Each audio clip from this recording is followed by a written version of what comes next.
అండి, అందరూ ఎలా ఉన్నారు? ఈరోజు మా వారికి మళ్ళీ ఆఫీస్‌కి లంచ్ బాక్స్ ప్యాక్ చేస్తున్నాను. సో, ఏం కర్రీ చేశానో చూసేద్దాం రండి.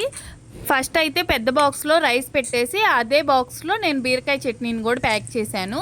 ఇంకో బాక్స్‌లో వంకాయ కర్రీ చేశాను. దాంతో పాటు బాయిల్డ్ ఎగ్, ఇంకా టంబ్లర్‌లోనే పెరుగు అండ్ సాల్ట్‌ని కూడా మిక్స్ చేసి ప్యాక్ చేసి పెట్టేశాను. నాకైతే మా వారు ఆఫీస్‌కెళ్తేనే ఇష్టం. ఎందుకంటే ఇంట్లో పనంతా సిస్టమాటిక్‌గా జరిగిపోతుందండి. 9:30 కల్లా పనంతా అయిపోతుంది. సో, క్లీనింగ్ అయన్నీ చేసుకొని 11 కల్లా ఫ్రెష్ అయ్యి కూర్చోవచ్చు హ్యాపీగా. అదే వర్క్ ఫ్రమ్ హోమ్ అయితే మార్నింగ్ టిఫిన్ అయ్యేలోపే 9:30 అవుతుంది. ఇంకా 11కి లంచ్ ప్రిపేర్ చేయటం స్టార్ట్ చేస్తాను. 1:30కి అలాగా మళ్ళీ లంచ్ చేసేస్తాము. ఒక టైం ఉండదు, ఏముండదు. మనకి ఎప్పుడు ఫ్రీగా అనిపిస్తే అప్పుడు తినేస్తాం గదా! సో, దానికన్నా ఆఫీస్‌కెళ్తేనే అన్నీ టైం ప్రకారం జరుగుతాయి అనేది నా ఫీలింగ్. ఇంకా ఈరోజు నేను బ్రేక్‌ఫాస్ట్‌లోకొచ్చేసి చీజ్ పాస్తా చేశాను. దీంతో పాటు కొన్ని డ్రై ఫ్రూట్స్ కూడా తినేసి ఆఫీస్‌కి వెళ్ళిపోయారు.